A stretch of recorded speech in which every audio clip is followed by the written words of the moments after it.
obboleettiin koo biyya arabaatees ana biratti wal qixa. Jaalladhaa jibbaa kaleenca godhan fudhate leenca tokko fudhatee dhufe kan taabtaabii godhe hundi isaatu ana biratti wal qixa laalama. Ilmi namaa ana biratti wal qixa kan ammoo hadhatu hin ta'in kaleessa. Mubaarik gaafa tiktookii banatee ol galu ijoollee Saudi Arabiyaatiif sagalee ta'uu seeniyaan.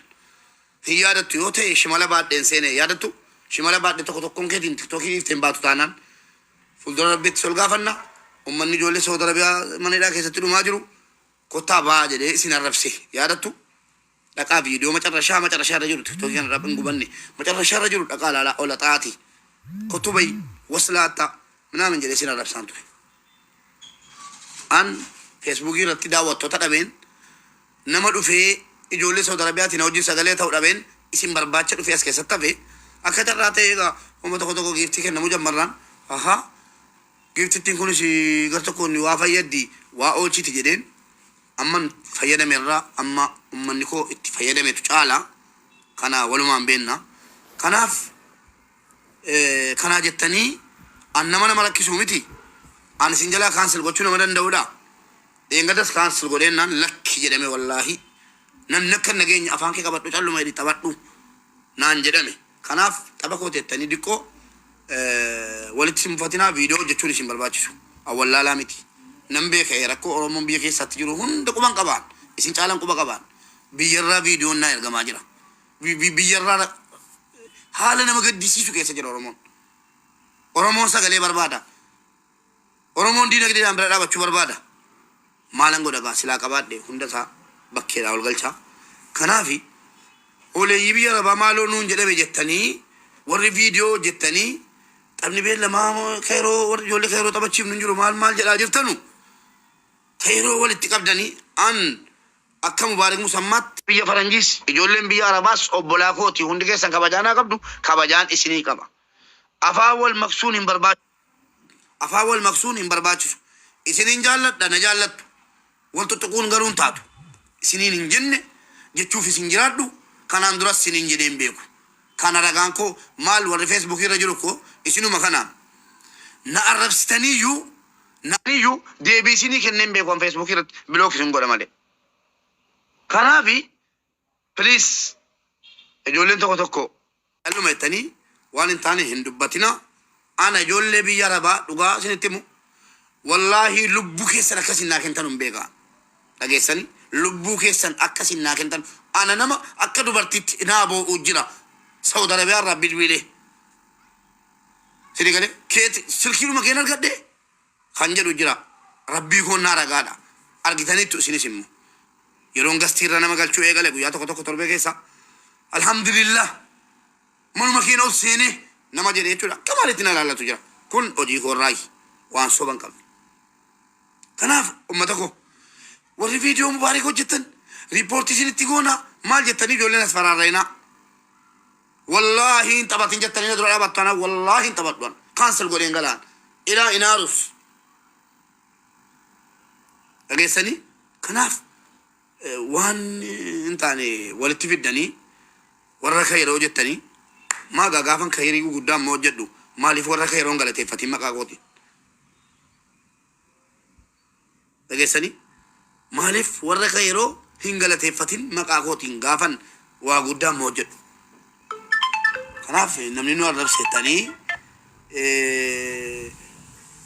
inni isin arrabsesi isin jibbee miti namni miira keessa galeeyyii waa waliin jedha wal beekuurra walii beekuu wayya jedha Oromooni bakki wal geessan hin jiru dubbiisi qabbaneessa.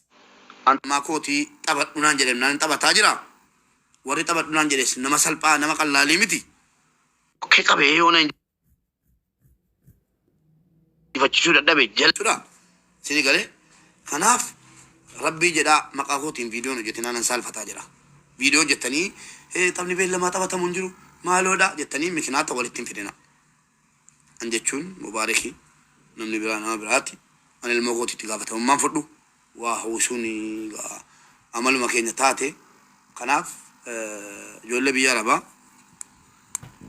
sa'aatiin kun nan beeka sa'aatii taphaati miti akka carraa ta'e immoo tarii rakkoo kanaafis waa nuu furuu danda'a. Taphachuun koo an natti tola maaliif natti tola beektu akka nama tokkotti an eenyunni kan jedhus yeroo hunduu ولا جيتها وقال كم جرت قطمي حسين أكنا ما تقطي أنا إني أوفين جتشوس نمبر بعدان أن إني أنا في نمني غري ني beekaa ka godhullee ni jira. Kasini galee ajandaallee barbaadu ni jira gariin. Kasini galee asliin kalee galgala uummata baay'ee seenseetiin jala jirraa dhiifama gaafatee jira. Isinillee seenaa dhiifama naa godhaa, dhiifama na gaafadhaa jedhee jira. Kanaafuu dhiisaa ani waan tokko isinitti Oromoo yoo namni tokko billeessee mara walitti qabaniitiin isinii galee maqaa namaan billeessina. Kan jiraatu Mubaarakillee adda, kan jiraatu asliilleen adda. Asliidha ka dubbate malee way Mubaarakii afaan aslii keessa taa'eetiin jechoota san isin hin arrabsin. Wanni geema aslii Mubaarakiin balleessuuf deemtan takkallee hin jirtan. Anyways kanaafuu dhaaba Mubaarak miskiina. Wallahi dhugaa isinitti himaa. Akka ani asirra argee jiraadhe laayivii kanarraa TikTok kanarraa aslii eenyu Mubaarak jechuun nama sii galee rakkate nama rakkataaf bira galche eenyu jirame anama akka mataa kiyyaatiin dhugaa isinitti himaa. Akka biyya guddadhe kana keessa jiraadhe akka Mubaarak nama rakkataa kana gargaaraan takkaa gargaaree hin beeku. Kana waan jiru walitti himaa deemna sinii galee Oromoo. Mucaa kana wanni isa qeexan takkallee hin jiru. Yoo qabaate taaptaabii yoo hin qabaatin taaptaabii godhe yoo qabaate kenniif. Sinii galee kanaafuu Mubaarak musammaa dhiisaa geema isaallee sadaqaa jinnii maali jechuu dandeetta. Sinii galee. Mubee waan argateerraa wallahi ani dhugaatiin taayimuuti waan an godhee hin beekne Mubaarak ni godha. Mee Oromoo anni sobee dhugaa himaati waan Mubaarak godhu namni baay'een kan goonee jira. Biyya baqattummaa keessa taa'ee waan argaturraa mee amma fakkeenyaaf mana haadha abdii seeneetiin wallahi mucaan kun waan irraa guurraturraa ani kunoo viidiyoo godhee jira. Leenca 3 guyyaa takkatti gadhiise. Naa mucaan kun nama garaa ofiitiif osoo ta'ee nama sii galee sadaqaa asirra taa'ee kadhatu ta'eeti mana abbaa abdii san dhaqeetiin leenca 3 bakka takka gadi hin dhiisu. Sii galee kanaafuu waan argateerraa nama Mubaarak geema fedheerraa maaliif abbaan fedhe hin taphanne tooppituu wayin tooppi waanidha nama ta'u. Isaa jecha badaallee jedhu hin argine. NS Oromoo koo tokko yoo maqaan bade mara waliin qabdaniitiin maqaa namaan balleessina. Aslii qeeqaa asliin baheetiin dhiifama diggaamii nu haa gaafatu warri kalee galgala nuti hin dhageenye jettan asliin baheetiin dhiifama akka hin gaafatu gochuu hin danda'ama qallaalidha kun. Nama asliin dhaga'u jira, ka akka beekaa jira, ka akka sigalee umartu jira, nama baay'ee tas jala jira. Kanaafuu dawwalaa keessan dhiifama haa godhu Mubaarak asliidha. Kanaafuu geema Mubaarak hanga geema kun dhuferraa tapha baay'ee jalaa sarrazanii jiran. Ol baheetiin nama meeqa jira si geema galabbaxamaaniin taphadhaa ka fedhe sappoortiin haa godhu ka fedhe sappoortiin hin goone ka jedhu jira. Mubaarak garuu ol baheetiin yoo isin dhaabaa jettan ani nin dhaabaa nama jedhee isin gaafatu warri qeexaniyyuu anna ajaa'iba wallahi laazim. Kanaafuu dhiisaa nama akka Mubaarak hin argine. Wallahi jecha san nama isin kana durallee nama kiyya sarraze yoo isin dhiisaa jettan nin dhiisa jedhee nama dubbatu amma first time Mubaarakiin argiyan. Uummata kaa yaada uummataa biratti uummata taphachiisa uummata hin jibachiisa diigalee. Wallahi amma booda jecha saniin fayyadamii wallahi meeqa jira ati garuu galatoomii uummata kan kee dhagahuu kan keetiif wallahi an amma dhugaa rabbii yoo isinitti hime an nama jecha kana fayyadamu geema taphateerraa takkaan argine an geema Mubaarakiin as ta'u mee namni amma as taawwatan jirtanii dhugaa himaati geema Mubaarak warri beekamtooti hin jirtanii garuu inni nama 2,000 3,000 gaafa maakii gaafa aslii guyyaa takka afaan keessaa bu'ee hin beeku hoota tapha qabnaa ka jedhe hin jirtan. Kanaafuu Mubee ati hedduu galatoomii Oromoo biratti kabajaa guddaa qabda. Rabbummaan si galee kabajaa kan kee kan ol si hafuudhu waan biraa siin hin jedhu.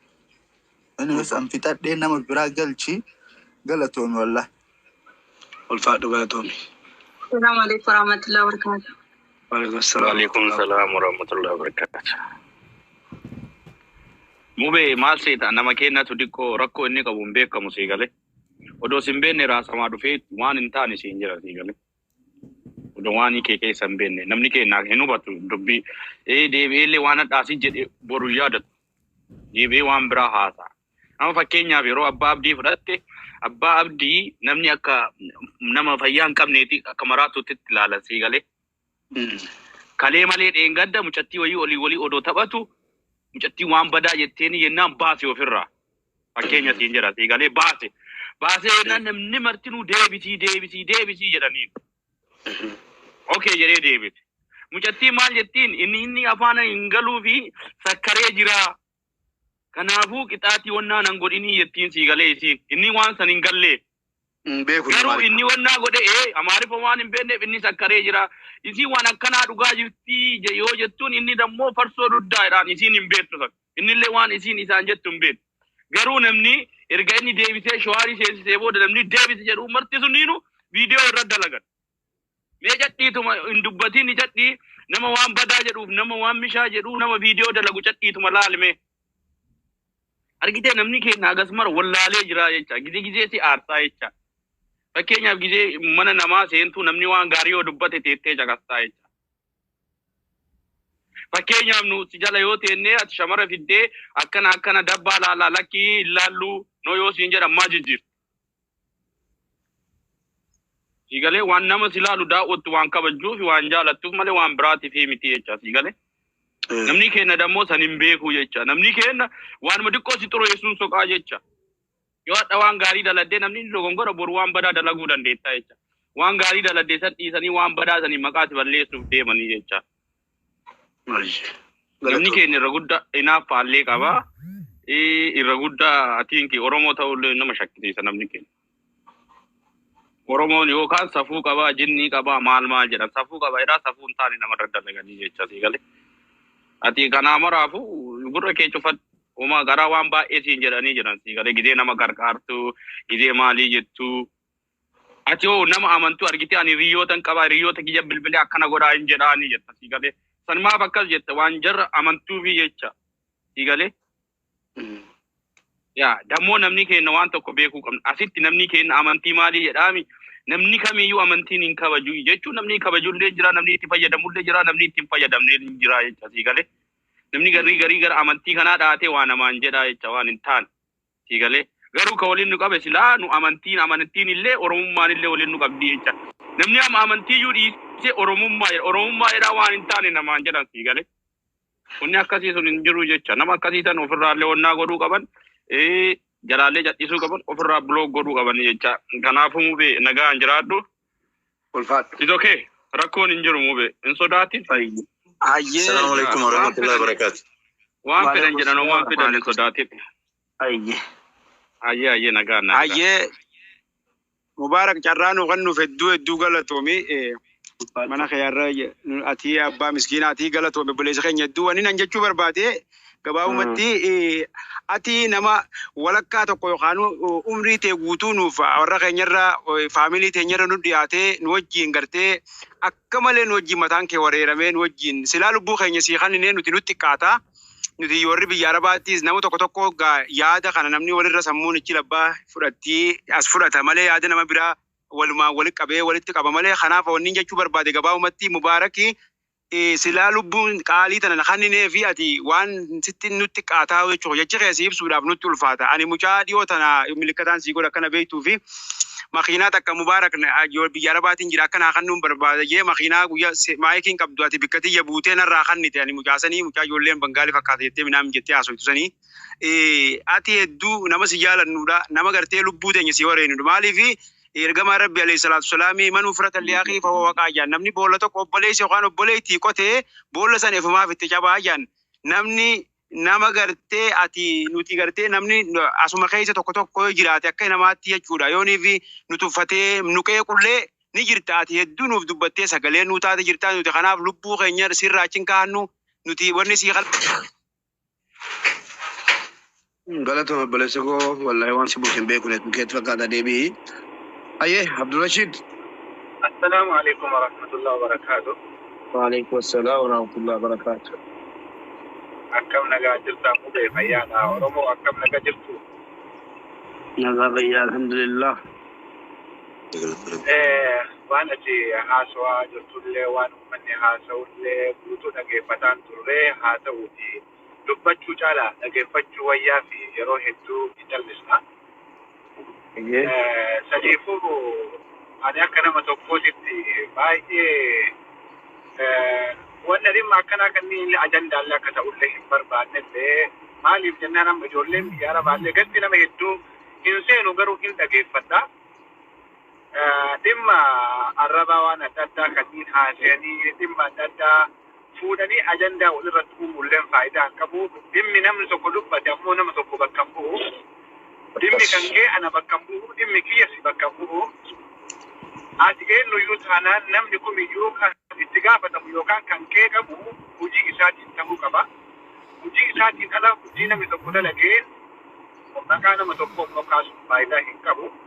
Nuti Oromoon qaama tokko galanni kan kee akka nama tokkootitti Oromootaaf ni xiqqaata malee wanta jedhu takka hin qabu. Kanaaf ani akka nama tokkootitti kaleessa har'a gaafa TikTokiin hin dhufin Facebook irraallee nama si hordofaa ture. Ijoollee keenya hundayyuu warroota waa dubbatanii waan dubbannellee hordofaa ture. Walumaa galatti wanti an jechuu barbaade maal seeta? Namni nama arrabsu dhugumatti eenyumaanuu bakka hin bu'u beekumsallee miti. Nama arrabsu eenyumayyuu ana kiyyatti hin amanu. Nama arrabsuun ka arrabsame osoo hin taane ka arrabsitu xiqqaata. Dhugaa siin jedha. Ijoolleen teenya biyya Arabaa galanni jaraa hedduu guddaadha. Arrabsamuullee hin qabdu. Yoo arrabsamteeyyuu dubbii namni tokko dubbateef fuudhee hafarsuun nurraa hin eegamu ture. Sii galee. Kanaaf keessattuu dhiira ta'ee kan dubartii arrabsu. Wallaahi baay'een balaaleffadhallee xiqqaataan akka nama saniillee hin jiru. Amma yeroo hedduu ijoolleen teenya ijoollee biyya Arabaa nama keenya rakkataa biyyaa miidiyaa adda addaayyuu haa ta'u namni ruhii keessa qabee deemu ijoollee biyya Arabaati. Gargaarsi ijoollee biyya Arabaa nuti warra biyya faranjii jiru olitti sigalee eenyumaayyuu olitti ijoolleen biyya Arabaa rakkataa keessatti akka nama ruhii qabee deemuus jechuun ni dandeenya. Dhugaa yoo keessan ta'e. Ijoolleen biyya Arabaa arrabsamuullee hin qabdu. Keessattuu ijoolleen shamaraa sa'atii 24 dhaabatanii ijoolleen biyya Arabaa dalagan danqi areeda jalaa walitti dacha'ee dalaganis dalagaa dhabanii dhugumatti galanni jaraa kana ta'uu hin qabu. Dhugaadha dhiifama jedhameera inni. Amma wanta amma deeggarsa dubbatamellee ka asliillee dhagahee ture maqaa namaallee kaasuullee faayidaa hin qabu. Asliilleen ufumaatu tuqamee yookaan jala deemanii koomantii barreessu. Asliin kaleessa Feesbuukaatii fi asliin kaleessa har'a TikTokii baay'ee wal adda. Ani asliillee nama haadhaa hordofee miti nama kaleessa asliin dhugatti amma arraba UDC'dha nama nagaa ta'eera jechuu dandeessa. Siigalee. Kanaaf ani immoo kan irraa dubbataa jiru asliinis obboleessa kiyya Mubaarakis obboleessa kiyya. Dhimma geemii Mubaarak irratti waan nagaan akkana yeroo amma tana wajjin lammaffaa sadaffaa darbatamaa jira. Waan darbatamuuf naagaluu dide wanti akkanaa wanti haasamuuf naagaluu dide yaa obboleeyyan biyya Oromoo. Tokko mee bakka walii haa beeynu kiiloo walii haa kennu kiiloo walii haa beeynu. Arrabni nama xiqqeessa malee nama nulfeessu. Maaf wal arrabsina. Maaf wal xiqqeessina. Maaf galata walii wallaalla. Kanaaf galata walii haa beeynu. Please. Maaliif wanni akkana kana walirratti dalaynaa isin jechuu barbaadeeti. Ati Mubaarak wanni ani isin jechuu barbaade nama jechaan nama obse. Siigalee. Namni obsi dhagaa affeelaa jedhame. Abbaan fedhe waan fedhe haasiru gurra hin kenniniifi. Bakki itti gurra namaa kennanillee osomaa jiruyyuu bakka hundatti yoo gurra kennite maruma dadhabaa namaa taata. Siigalee. Yeroo takka cakkaanyi namaa ta'ullee nama fayyada. Gara jabaachuullee nama fayyada yeroo takka iddoo itti nama fayyadu jira.